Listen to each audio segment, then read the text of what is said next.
homework worksheet or asking what to put.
Hello,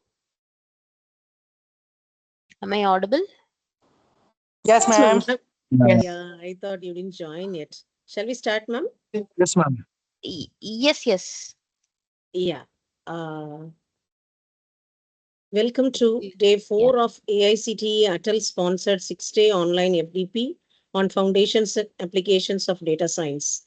We are delighted to have our distinguished speaker, Dr. Rubell Marion Lincy, Assistant Professor and Head of the Department of Computer Science and Engineering at the Indian Institute of Information Technology, Kottayam, Kerala. She will be handling session 7 titled Statistical Foundations for Data Science. It is my pleasure to introduce and welcome Dr. Rubell ma'am. Before joining IIIT Kottayam, she served as faculty at the National Institute of Technology, Calicut.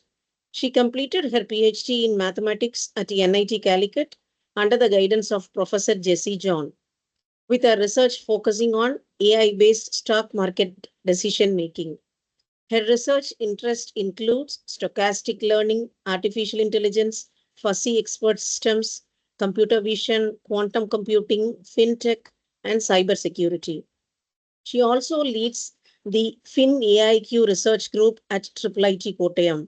Dr. Rubell has published her work in reputed international journals such as Expert Systems with Applications, and also she serves as reviewer for journals like Applied Intelligence, among many others.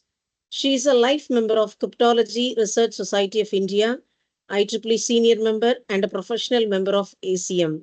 We are very much honored to have Dr. Rubell Marion Lincy with us as a distinguished speaker for this session.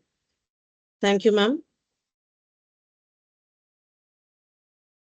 Now I hand Thank you, over the ma'am. session to Dr. Rubell Marion Lincy, ma'am. You may please continue. Thank you, ma'am. Thank you so much. So I'm having a little bit of cold, so you might be hearing a strange voice. So sorry for that. And good evening, everyone. So first of all, I'd like to thank the management of St. Peter's for organizing a wonderful FDP like this. So, and I also would like to congratulate the coordinators for having a very smooth session and hosting it very nicely. So congratulations, and wishing everything will be successfully completed throughout. So wishing you all the very best. And first of all, I hope you all are engaging in the FDP very well. So let us start with our topic. So the basically my topic to introduce a statistical foundation for data science. And yeah, let's start. Let me try to share the slides.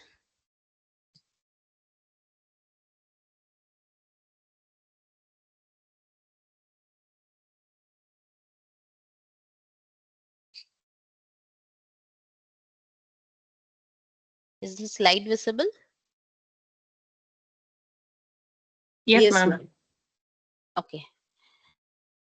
And yeah, so So I think you can see my email ID here if you have any further queries or you'd like to know more about uh, whether the presentation or the area of my research or anything related, you can contact me at lindsay@iiitkottayam.ac.in. And I think you can find me with my name itself from in LinkedIn also. So you can find me just if you type my name. I'm just putting it in the chat. So if you type my name, you can easily see me in LinkedIn. And I welcome you all to get connected, and let us hope for a long-term collaboration or anything if it is possible. So today our discussion is about statistical foundations for data science. So that is the topic. And so can anyone tell me like what all the other things that you were learning in this FTP, other topics that you had learned till now, probably yesterday? You can just type in the chat, or you can just unmute yourself and tell about your experience, like what were you learning in the last few sessions? Anyone?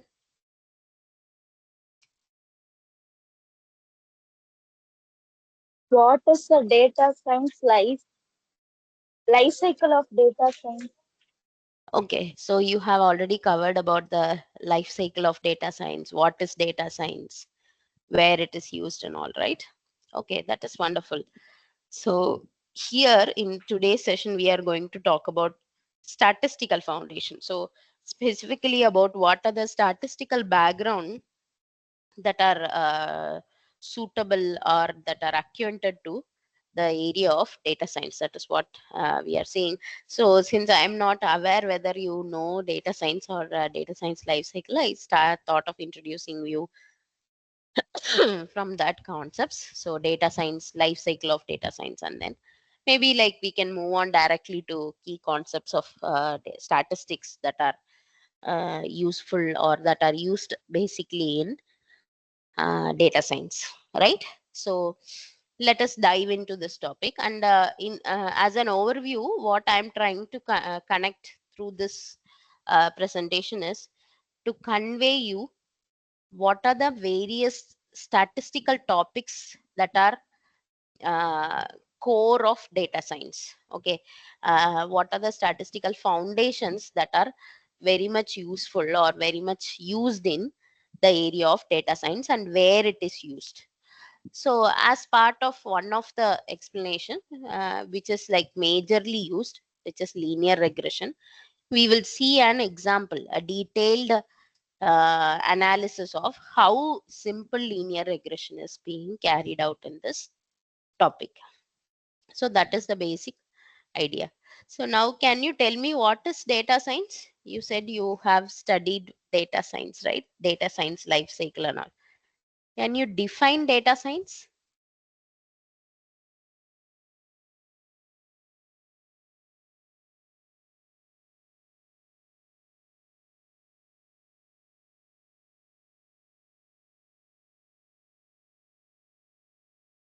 To converting a core raw data into a useful information to take a decision making.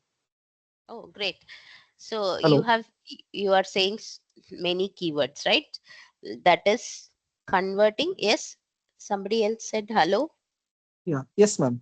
Yes. Data science is a multidisciplinary approach where we can use different principles and topics related to statistics, mathematics, and other subjects Mm. to study the data and get the meaningful information from the data. Yes. Great. So I'll just consolidate what Vaishnavi and Sandeep are saying. So one core thing is what Sandeep said, right? It is a multidisciplinary area. So data science means it is not just accounted to computer science or just not one topic. It is a combination of so many different areas, right? And what Vaishnavi mentioned, like it is helping us in identifying patterns and also to build models which will help in decision making process for any business or any other organization, for or anywhere where you have abundance of data.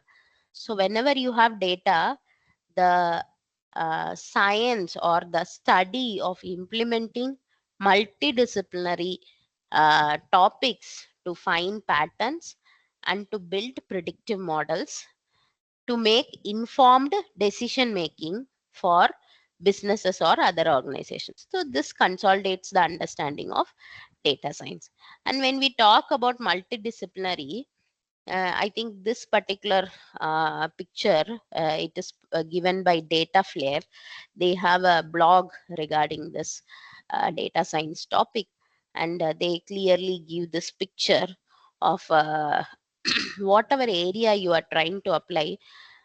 The one thing that we need is the domain knowledge, right? That is very, very important, the domain knowledge. So with regard to domain knowledge, we can associate client requirements, highlight important criteria, easier explanation of technical concepts. So if the domain is too technical to explain it, you have the easier explanation. So all these are part of domain knowledge. And then you have the mathematical and statistical aptitude, which also when combined with computer science, you have these kind of things, right? Machine learning, research and analysis, data engineer things and all. And when all these three, the domain knowledge, mathematical and statistical aptitude, and also computer science together will be studied in the idea of data science. And here you can see what are the mathematical and statistical aptitude that are connected to this. So you have statistical knowledge, mathematics, designing methods, tuning and fitting the model, and also connecting to computer science, connecting to machine learning, you have classification and regression models, and also Python, R, and other languages which are employed for using it for data science, right? And when it comes to computer science, you have data governance, data processing, data validation, data infrastructure. All the structural characteristics of the data comes from the computer science concepts, right? And when you put together all these things, you get the concept of data science. So this is the basic idea, and you are already aware of this. And then we can talk about the life cycle, but already you know about the life cycle. So you have a process. First you have to understand the problem, then you have to do the data collection, and then data cleaning and pre-processing, and then feature extraction, then predictive modeling and data visualization. This is the basic of data science life cycle. So at every point of this data science life cycle, we have the idea of this statistics involved in many different things. And the first and foremost thing in the statistics is when we are trying to understand a data set. So in the life cycle, you can see first you get the problem, and then you are trying to get the data, right? Once you get the data, you have to understand the data, what kind of data you have, what are the things you have, how distributed it is. So those things, for understanding the data, we do an exploratory data analysis, right? Do you know about exploratory data analysis?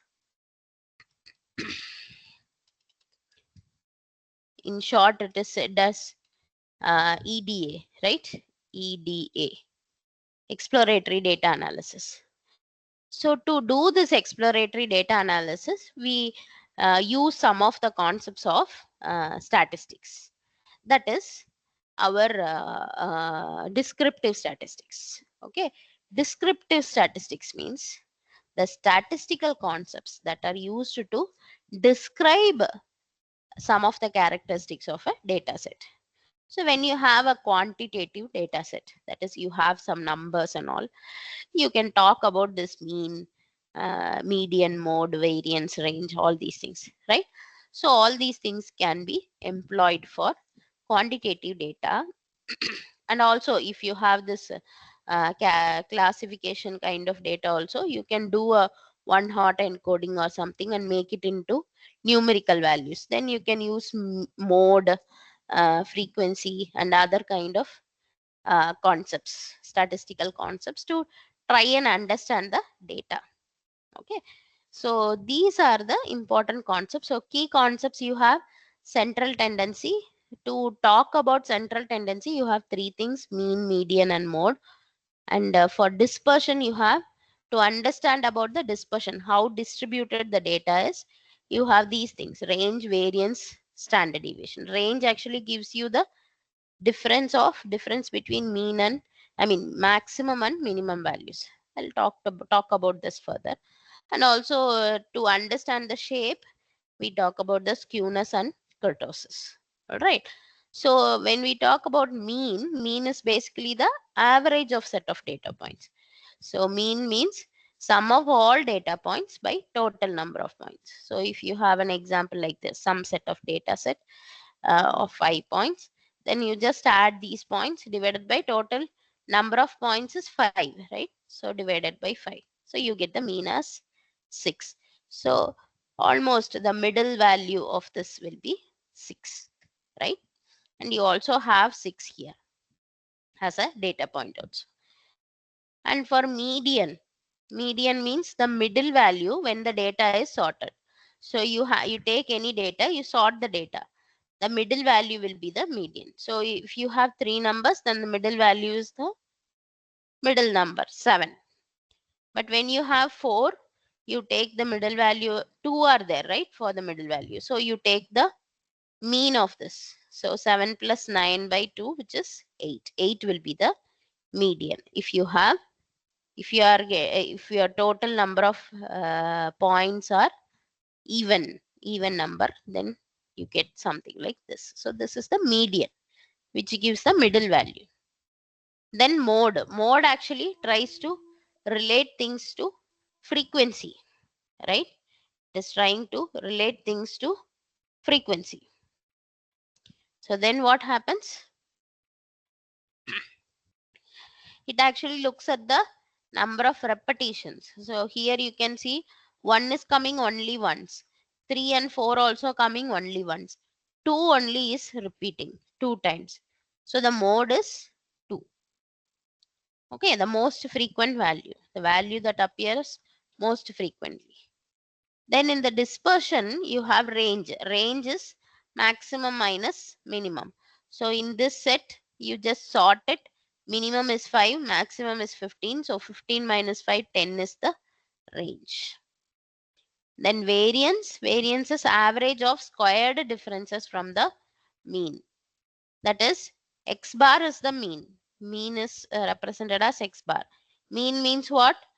Mean means sum of all the values divided by total number of values. That is mean. Then after taking mean, individually you take the individual points and subtract it with the mean. Then square it and then sum it. Then divided by total number of points. So let's say you have 3 points, 2, 4 and 6. Just to make you understand this. Okay. 2, 4 and 6. What is the mean? 2 plus 4 plus 6. That is 12 by 3. 12 by 3 is 4. So mean is 4. Okay. And variance, for each point you have to do what? Xi minus x bar whole square. So 2 minus 4 whole square plus 4 minus 4 whole square plus 6 minus 4 whole square. So this is minus 2 square, which is 4. This is 0. This is this is plus 2 square, which is again 4. So you get 8 by 3, right? Which is 2.67. So that is the variance. And now standard deviation means what? It is the square root of variance. So in this example, the variance is 2.67. So standard deviation is square root of 2.67, which is 1.63. So this is the dispersion. Okay. And shape, you have skewness and kurtosis. What do you mean by skewness? It measures the asymmetry of the distribution. Let's say you are distributing the whole data in a plot. Okay. And if you have the tail on the right, that is so much concentration is given on the left, then it is called positive skew. If the tail is on the left, then it is called negative skew. So example is, if you take the income data of usually it will be most people will have lesser income. Only like if you take an organization, only people on higher levels will have more salary, right? And all the low level people will have less salary, and the number of people in with less salary is more. So most people will be having lesser earning and few will have more earning. So it actually gives a tail on the right, right? Few people only will have a more earning, right? So it is actually positively skewed. And the kurtosis is, it measures the tailness or the sharpness of the peak. So high kurtosis means it has more outliers. Low kurtosis means it has a flatter distribution. Okay. So for example, a data set with frequent extreme values has high kurtosis. That is, if you take the stock returns, okay, stock returns, it will have extreme values, right? So much variation will be there. Then the kurtosis is high. That is, the variation is more. So you have lot of outliers. Possibility of outliers is more. That is what the shape thing says. So these are about the key concepts which are used for descriptive statistics to understand the data set, and these things are used for exploratory data analysis also. And another kind of statistical foundation, statistical concepts that are used in data science is about the probability and distributions. I think the spelling is wrong, but I'll just correct it. So probability and distributions, not distributions, distributions. So it quantifies uncertainty. Okay. So when we talk about predictive models, okay. So we said in the definition, we said no, data science helps to identify patterns to build predictive models. So when we are building predictive models, no, so prediction means you are predicting something in the future, right? So those things are associated with this ideas of probability and distributions. So there the core ideas are random variables, events, conditional probability, and some of the common distributions. So usually what we try to do is we try to fit the data into this common form of distributions like normal, binomial, and Poisson distribution and all. Okay, I'm not going further much in detail regarding this, but if you wish, you can try to explore the probability distributions for predictive modeling. Okay. Next, another idea of statistical foundation that is used for decision making, that is statistical inference. Okay. So what do you mean by statistical inference? Any idea? Inference means what? You are trying to um, infer something. That is, you are trying to maybe take some opinion from a given data or given statistic. Okay. So you are trying to draw a opinion or draw a decision from a statistical data. That is called statistical inference. So in that, what we are trying to do is, like, if you have a sample data, okay, whatever observation that you see in the sample data, you are trying to infer that for the whole population. That is the idea of statistical inference. That is what we do know. Like we will, let's say, our principal wants to know about a particular class. Okay. And the class strength, the number of students in the class is around 80. Okay. So he just wants to know how the class is going on for a particular teacher's class. So maybe one method what he can do is, like he or she can do is, they can just call a few students, right? Some 4 or 5 students randomly, and ask them like how the class is going on, right? And then what that principal will do, according to the replies that are received from that 5 or 6 students, um, he will come to a conclusion. Okay, I infer that, okay, all the 5 students are saying it is good, so most probably it is good for 80. We are not going to, he's not going to go and ask all the 80 people, right? He can do that, they can do that, but I'm saying as an example for statistical inference. That means taking only that 5 as a sample, we can conclude, we can give a explanation that, okay, these things are there. Okay, maybe in the 5 people, one is saying, I usually don't attend that faculty's class, like that, something. Then that sample cannot be taken.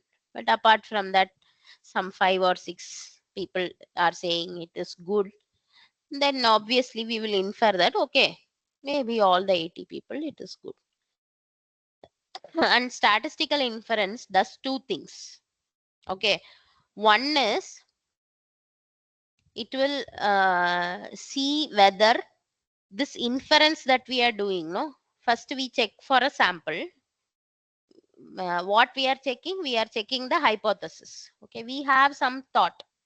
Let's for this principle, it is like whether the class is good on an average, if all the classes taken by that faculty is good or not. So that is the analysis that they are doing. Then that is the hypothesis. Okay, first is you do a hypothesis testing, right? So with the given sample, I'm sorry, with a given sample, we are trying to have a thought process. Okay, I have a sample, and I need to like compare it and see whether my hypothesis, whatever I am thinking, is true for this sample. That is one thing. So if you are taking 6 people as sample, you are testing the hypothesis for the 6 people. That is the first thing that statistical inference does.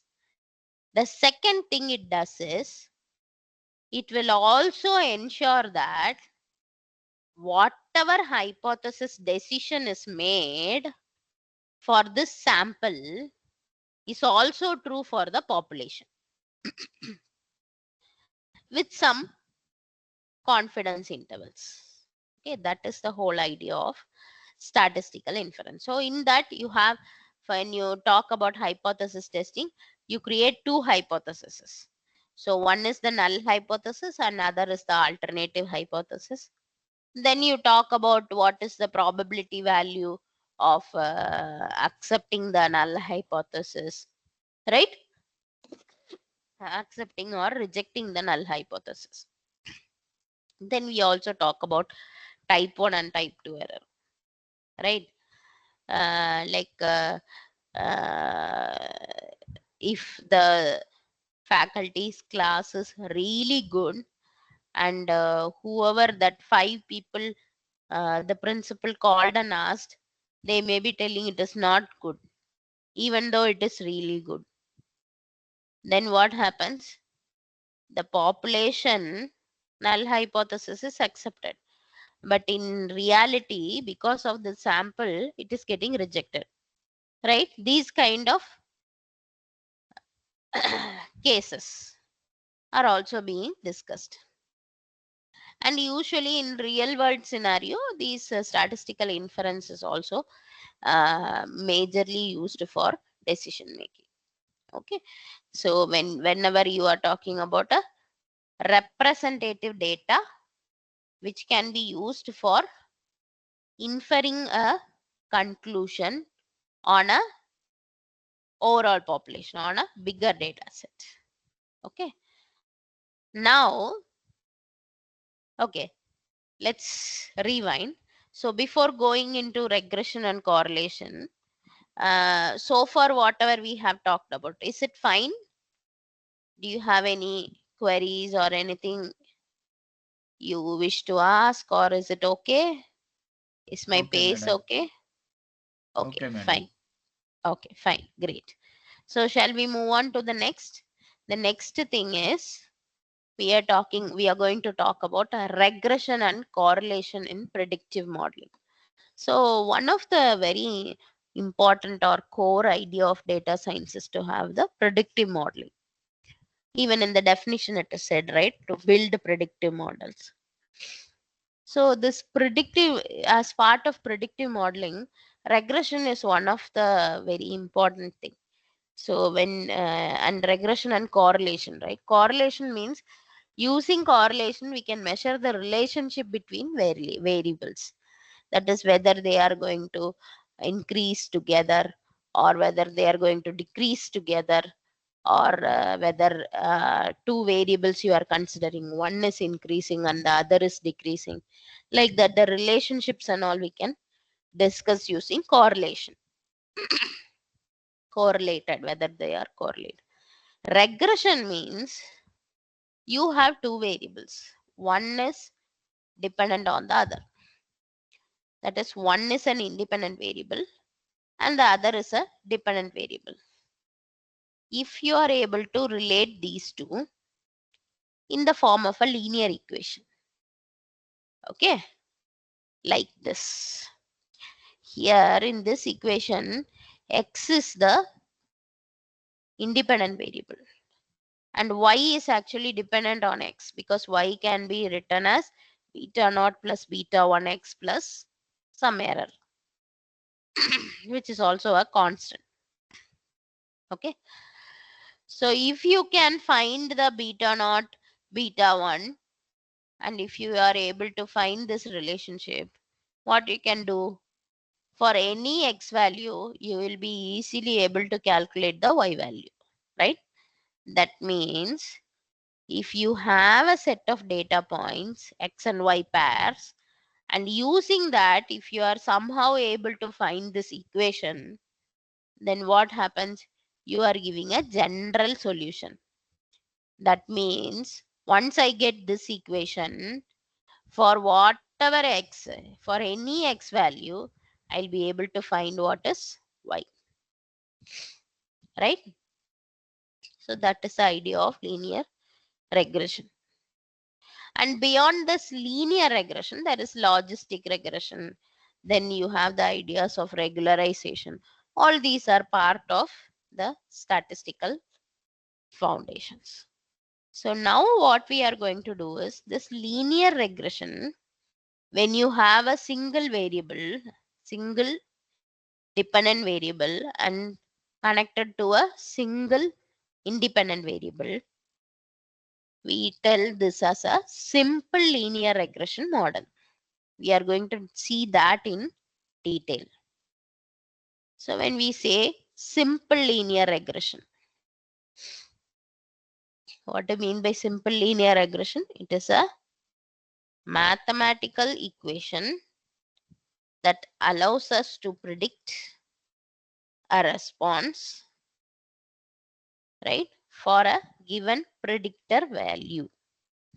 So you have independent predictor or explanatory variable. You can say it as independent variable, predictor variable, or explanatory variable. What is this independent variable? It is x. X is the independent variable. Then what is the dependent variable? Y. Y is the dependent variable, or Y is the response variable. So if you are able to give a mathematical equation that allows you to predict the response for a given predictor value for any x, if you are able to calculate the y value, then it is called simple linear regression. So basically, a strong relationship between the predictor and the response variable leads to a good model, right? If you want a good model, then they should have a strong relationships. So maybe it is associated to correlation also, right? Here in this equation, what are these things? Y cap equal to B naught plus B1x. B1, beta 1, those are like counterparts. Beta naught, beta 1 we use for population, and here it is for sample. Like that you can understand. So this B naught is actually the y-intercept, and B1 is the slope. X is the predictor variable, and y, it is the response variable. Or here we say it as a estimate of the mean value of the response variable. Okay.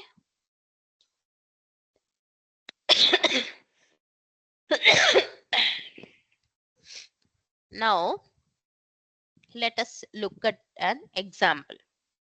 Okay, so you have an example here. Let's say a hydrologist creates a model to predict the volume flow for a stream at a bridge crossing with the predictor variable of daily rainfall in inches. So you have this whole equation. It is very easily given directly. What is the interpretation that you can do? Can you tell me what is the interpretation for that value 1.6? What does it mean?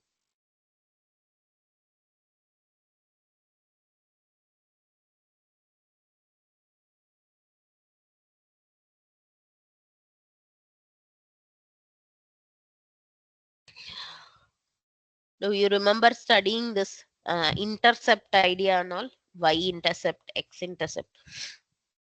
See, in this equation, it is very simple. In this equation, if I take x equal to 0, then what will be my y? Y will be 1.6, right?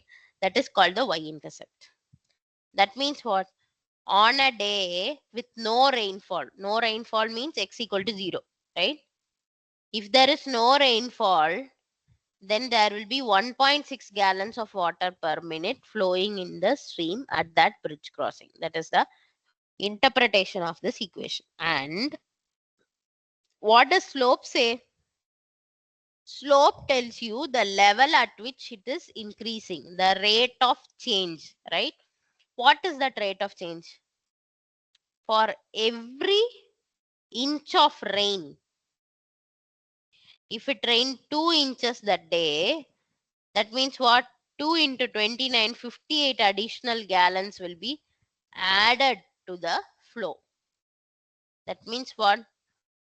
For every inch of rain, there will be an increase of an additional 29 gallons per minute in the flow of the stream at the bridge crossing.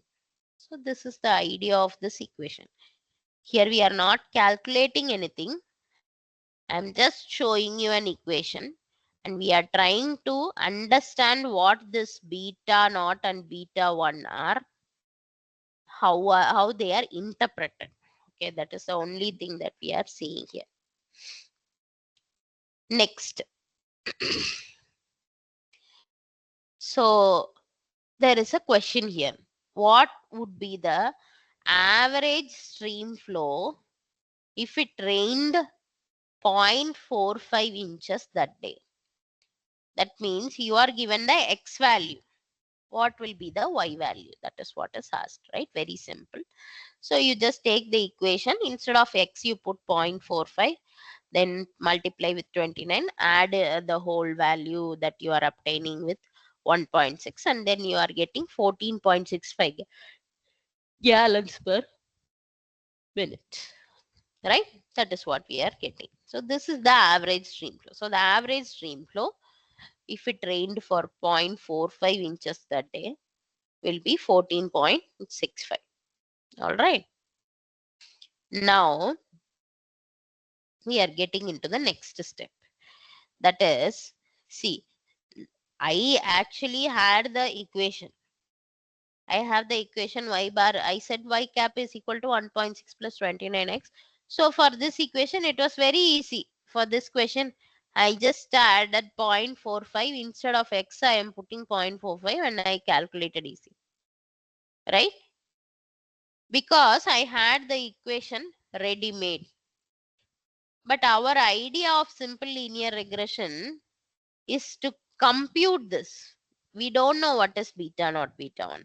Based on the data that is available, we may have to compute what is beta naught and beta 1 or B naught and B1. How will you do that? So to do that, first what we are doing is, these are like in machine learning we say, no, these are supervised learning methods for regression. Okay, supervised learning means you already know a set of, you have a training set. Okay, you already know a data set that is with all the xy pairs. Okay, you already have xy pair, so many pairs values you have. If you have the xy pairs, then you can try and fit this xy pairs into this mathematical equation. So what is that mathematical equation? The mathematical equation is telling that y cap will be equal to b naught plus b1 x. So now you have a set of xy points, right?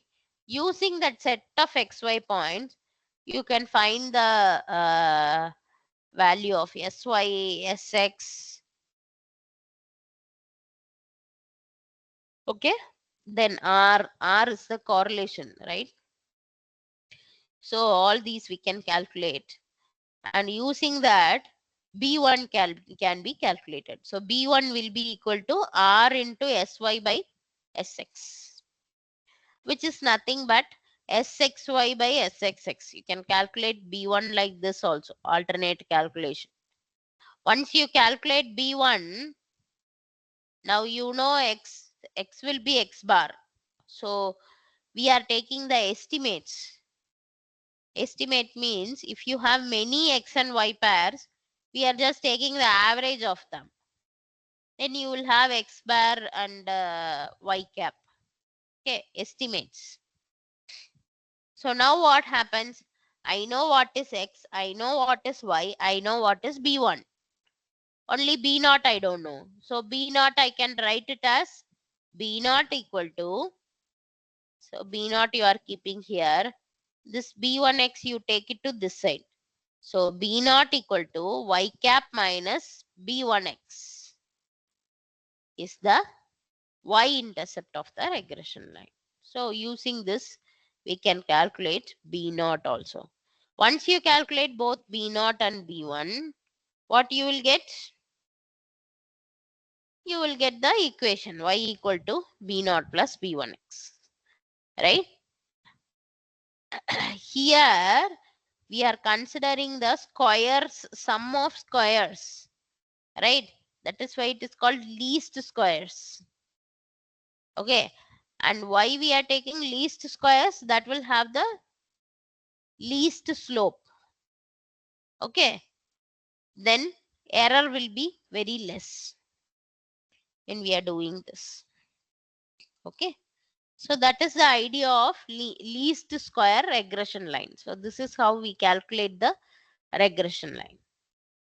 Okay, and once we calculate the regression line, sorry, once we calculate the regression line, so we have a straight line connecting almost all the points, but we cannot simply say like it is going to definitely combine all the points. We may not get straight line there, right? So we get a straight line which will have very less error. That is what is the least square idea says, right? So basically, whatever line that we are getting here, this line is called the regression line. Whatever regression line we are getting, it may not go through every point that we know. Because what we did, we just took the mean of x and mean of y. That is what we have taken, right? So there is no guarantee that it is going to pass through all the points of the regression line. But it somehow balances between all these data points and gives a straight line. Now, that means what? You have the observed data point and the regression line on two different points, right? So there may be like some points do not go through the regression line.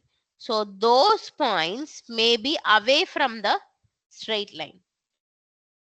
Then that means what? You may have a error or a residual that is associated. So value on the straight line is basically the predicted value. And this observed data point could be anywhere.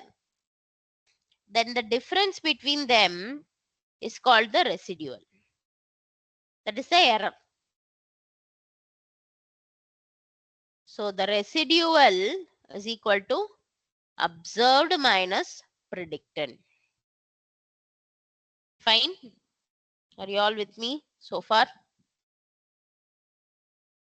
We'll further see some examples. Then also you will understand if you are not understanding at this point. So we'll see an example. Okay. This is about a black bear. Okay. So the relationship between the weight of the bear and the chest girth is compared. So you have a model, already existing model, that is the chest girth equal to 13.2 plus 0.43 times of weight. So whenever you have weight into 0.43 plus 13.2 is giving the chest girth. And here, this example we are seeing, if you have the predicted chest girth of a bear that weighed 120 lb, 120 lb weight of the bear. So now I am trying to calculate what is the chest girth for this 120 lb. So what I will do, I'll just do 13.2 plus 0.43 into 120, which is 64.8 inch. That is the chest girth for this particular value, right? That is the calculated one. But in reality, I just go pick a bear with weighted 120 lb and I try to measure the chest girth and I find it to be 62.1, not 64.8, it is 62.1. Then what happens? The point that I observed is not falling on this line, in this straight line, right? If it is falling on the straight line, what should be that value? It should be 64.8, but it is not. I am only getting 62.1. So at this point, what I will do? I will try to see the actual difference between these two values. That is the error, right?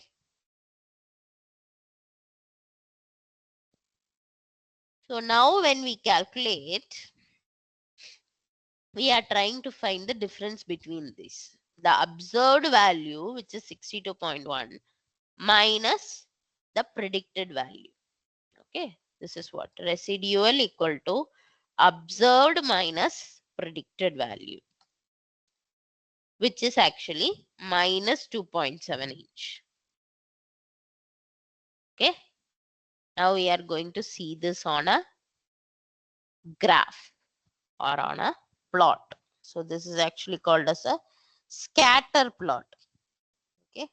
And what is plotted? The data that is obtained between weight and chest girth of bears. It is filled. And the straight line actually represents this one. Chest girth equal to 13.2 plus 0.43 weight.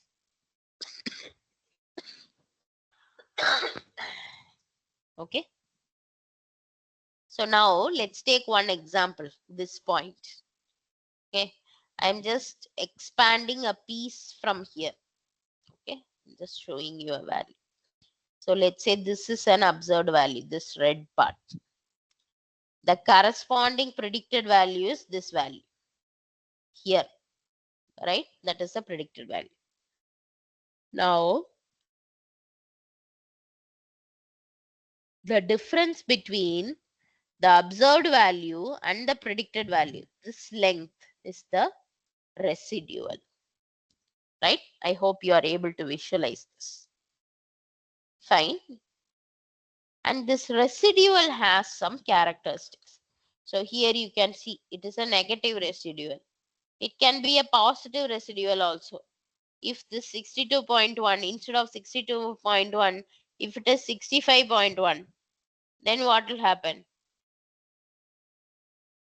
Then what will happen? Then you will get a obtain 0.3. yes. Technically, you are getting a positive value, right? Fine. So, if you are getting a negative residual, that indicates that the model is over predicting. And if you are getting a positive residual, that actually shows that you are under predicting. Okay. So in this instance, in this example, what it is doing? Is it under predicting or over predicting?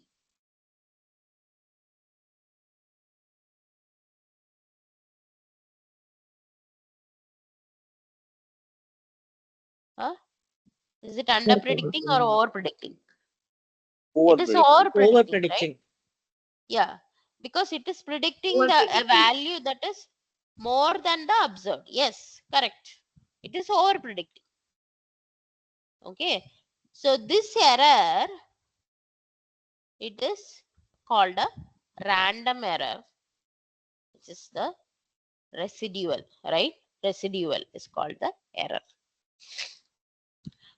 And what we try to do is we try to have some assumptions, because here we are talking about data science. We are not simply fitting a problem, right? It is not just having a best fitting line. We are going to talk about how this can be used in data science. So if you are taking a collection of data, applying a regression line, how you are going to associate this to the original problem, or how you are going to address the error. What if the error is so much increasing? Okay, how we will handle it.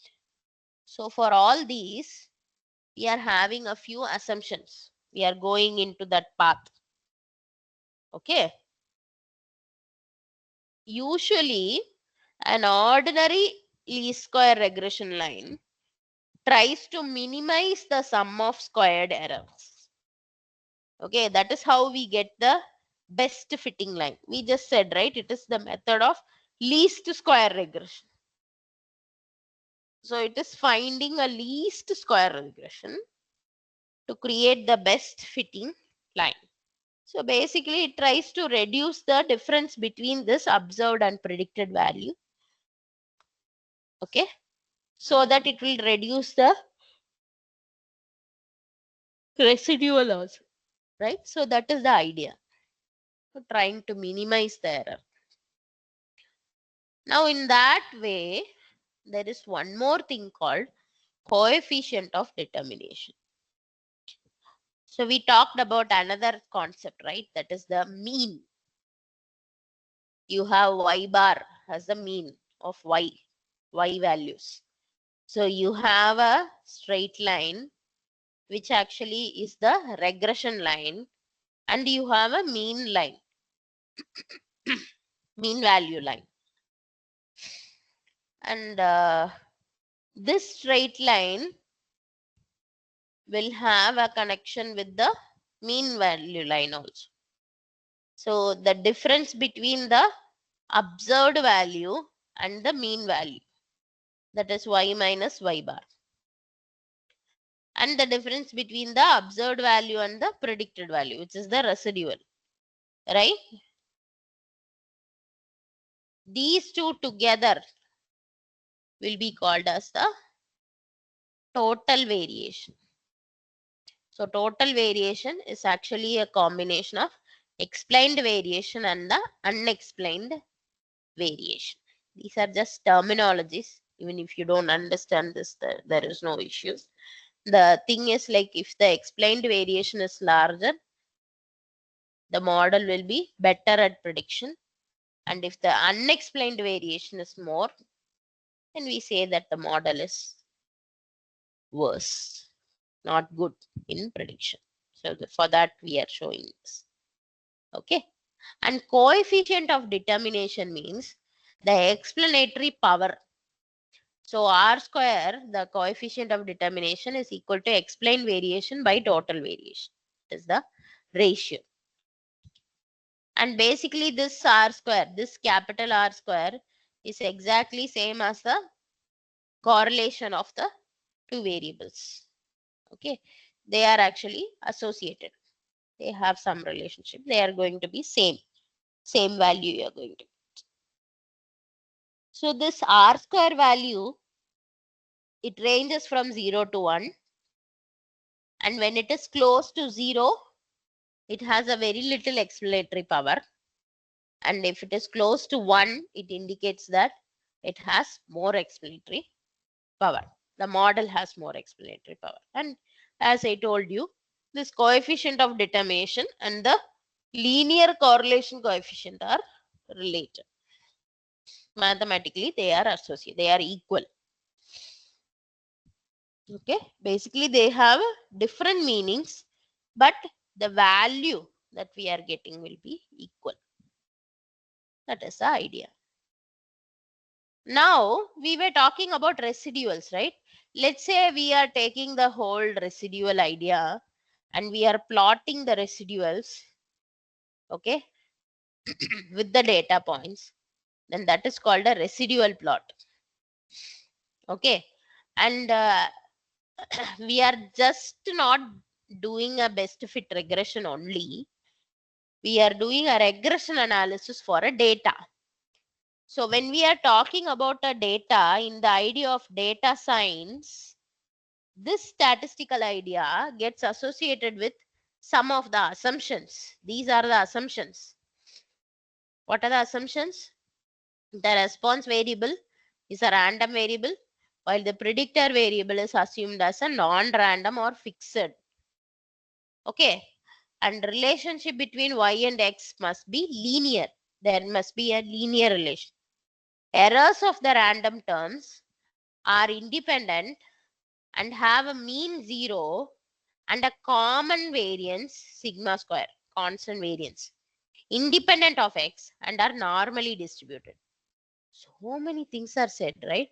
Errors are independent, their mean is 0, it has a common variance, the values of x are independent and also normally distributed. These are the assumptions that we have for a residual plot. Okay. Now you know what is a residual, right? And this residuals, so when we say mean is 0 means when you sum all the residuals and divide by total number of residuals, number of points, you are getting a 0 as the mean value. That means they somehow kind of cancel each other, okay, and become 0. So net effect, there is no error. That is the idea. That is what we assume. Okay. So whenever you have a problem, this kind of problems, right? Now you try to find the difference between the observed data and the predicted data. This minus this minus this minus this minus this minus this, right? All these values, if you try and collect them and plot, you are getting something like this. So you can see mostly they are evenly distributed, right? And when you sum it, it will become almost 0. And you can see they are evenly distributed through the whole graph, right? They are evenly distributed through the whole graph, right? So it just simply says that, okay, alternate points may get cancelled out. So it will have a common variance and mean is 0. Okay. Now here you can see some kind of fanning out, right? So here you have very closer things. Maybe I'll just try to draw and show you. So here you can see it goes like this, right? The points. Here also it goes like this. So this is called the fanning out. Okay. Sometimes it may be like this. Middle value will be like this. And you'll have points like this.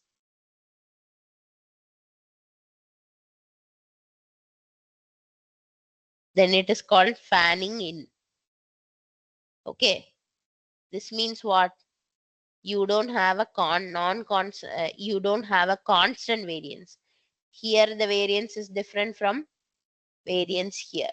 So you don't have the constant variance. This is one type of example to show you that this is these kind of data, no, you should not use linear regression. Linear regression you can use if you get the residuals like this only. Then your model is good fit for linear regression. For these kind of models, not to use linear regression as such. Similarly for this one, you can see here it is like somewhat like this, right? It comes like this and then it comes like this. That means what? Doesn't look linear, right?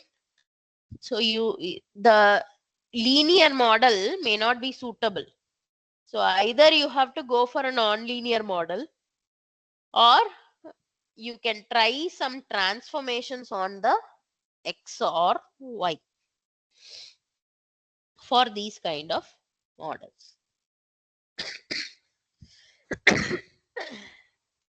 Then actually the residuals can be associated with a normal probability plot also. This will also help you to understand how the residuals are behaving and how they are distributed, whether the residuals are normally distributed. If you get like this straight line pattern, then that means it is normally distributed. But if you get something like this is not straight line, right? It is moving like this. But the straight line is like here, right? Then it is not normally distributed, right? So these are used for checking whether the assumptions are satisfied, whether using this linear model is appropriate to this idea. So that is what is given here. And see, all these statistical concepts that we just discussed could be associated with all the programming tools also. Okay. Do you study Python in this FDP? Python No, ma'am. package? No, No, only the madam. basics, ma'am, theory Only the part. basics. Okay, okay. So this Python package called pandas can be used for statistical analysis, for EDA and all those things. No, you can use pandas. Okay, if you want, you can further explore on that also, the pandas package. Okay, And further we'll talk about the population model. So till now we were telling about the sample, right? So based on the sample, we have this idea, y cap equal to b naught plus b1 x, right? So that is the idea that we have. Now our population model is, we can have it as mu y, that is the mean response, equal to beta naught plus beta 1 x. Okay. So the idea of this population model and those things is, for any fixed x, the response y follows a normal distribution with standard deviation sigma. Then for any particular x and y, you have a fitted normal distribution, right? Similarly, you have many normal distributions for different x values. Then you take the mean of that, associate that to a straight line. That straight line will be the overall population model. That is the idea. So if you have a sample data, the data equal to the fit plus the residual. Here you are associating the residual, where the errors are independent and normally distributed, right? And linear regression also assumes equal variance. That is what I told you, no? The fanning in, fanning out and all will not work out. It should be like this. Like this. It should be like this. It should be evenly distributed, right? These are the assumptions that we associate, and we try to make it into a model that can represent the whole population model. So in the population model, the intercept of beta naught is there, slope will be beta 1, and we say that the standard deviation sigma of y, that is also there. And basically all these are unknown parameters and we try to calculate them, right? So basically what we are trying to associate, this y cap will be the unbiased estimate for the mean response mu y. That is, this is the sample parameter that is associated to the population parameter, right? You can see the equations, right? This is the least square regression line and this is the true population regression line. So y cap is the unbiased estimate for mean response, and b naught is the unbiased estimate of the intercept beta naught. Similarly, b1 is an unbiased estimate for the slope beta 1. Okay. And all these are, with this unbiased estimate, all these are like a part of parameter estimation of statistical methods, right? And then you try to find the EI error. Error is YA minus Y cap, which is YA minus B naught plus B1X. So that is how it works. And after finding the residual, okay, if you take the sum of the residuals, the sum of the residuals will be 0. And then the standard error will be square root of sum of all the residual squares by n minus 2. Okay. That will be the standard error. It is called the standard error, which is the regression standard error. Okay. And when you square it S square, it is called the mean square error. That just sum of squares of residuals and their square root by n minus 2. Okay, just by n minus 2 will give you mean square error, and square root of this, that will give the standard error. Okay, then using this idea we can also create confidence intervals. So you have the standard error estimate for sigma, which is given like this. Similarly, you have a standard error estimate for beta naught, which is sigma beta naught equal to sigma into square root of 1 by n plus x bar square by summation xi minus x bar square.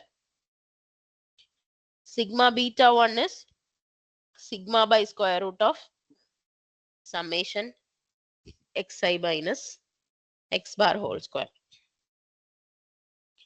So these are the standard error estimates.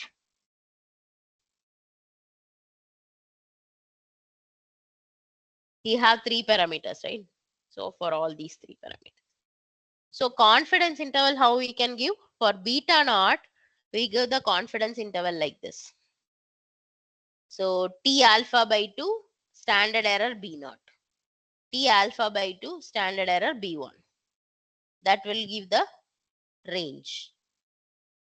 Okay.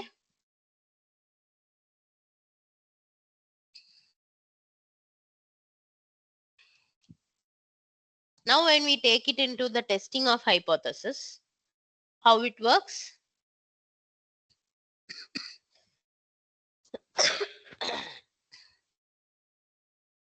How it works? Our testing of hypothesis is, our hypothesis is we are saying beta 1 equal to 0. Why we are saying beta 1 equal to 0?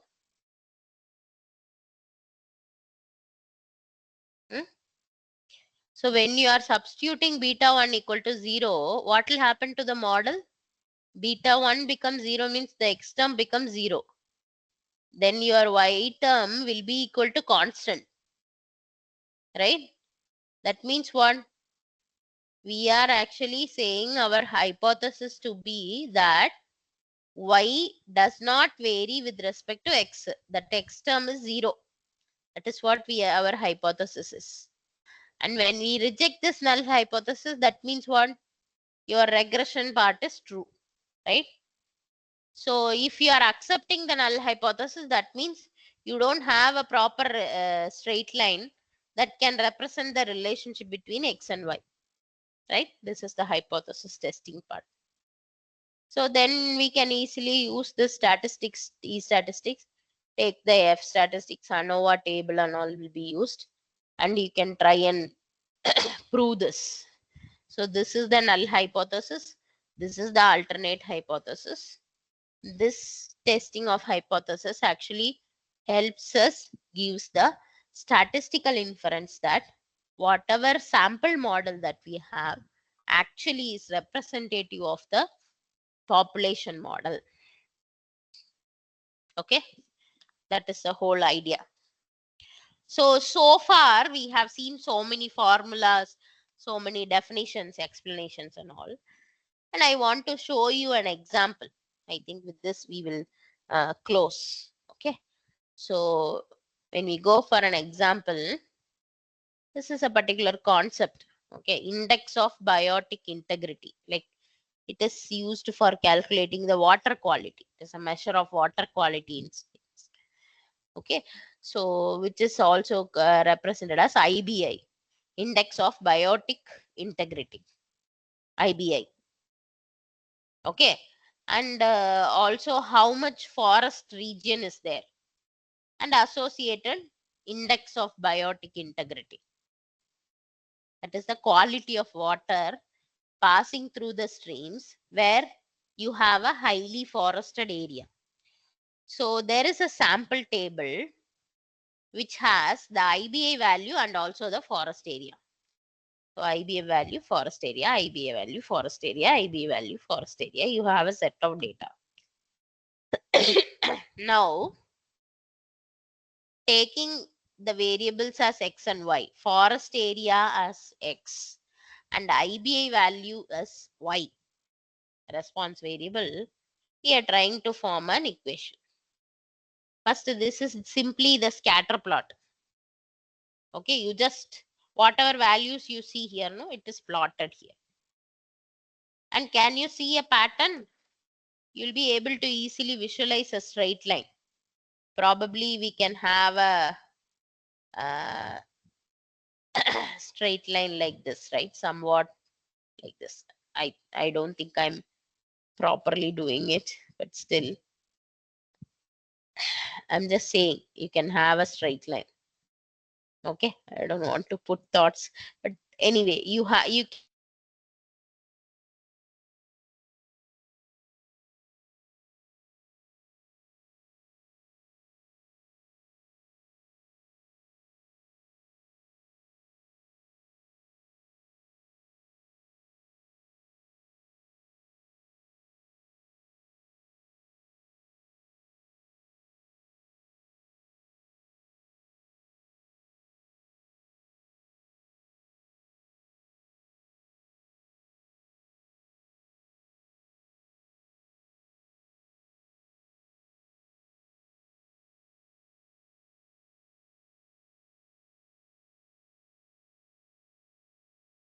What happened, madam? Session is that PPT is not visible, madam. To me, PPT is not visible, madam. Yes, sir. Ma'am is not presenting. Just wait for a minute. She might rejoin. Small appeal, madam.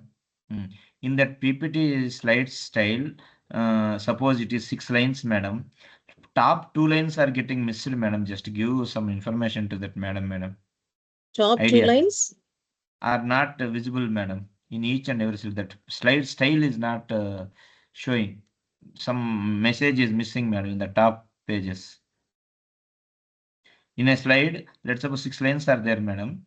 Top 2 lines are Okay, sir. missing, madam. I will get the presentation from ma'am and I will share. Okay, bye, madam. That small. Saturday, I appeal, will madam. share everything, all the recordings and presentations. Okay, madam. Exam, madam. That's why at least 2 days. Yesterday you said that today you will send that 3 days information, na? Monday, Tuesday, Wednesday. That recorded videos. Yeah, I didn't get the presentation. I have only the recordings.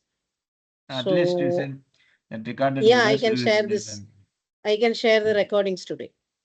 Google link. Share that. It is large size, so Google Yeah, I'll give share in. access. I will share the Google link, Drive link. And give access, madam. Similar. Okay. Couldn't get you, sir. That is access. Giving access, madam. Yeah. Okay, I'll give bye, you madam. access.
I think ma'am could not connect.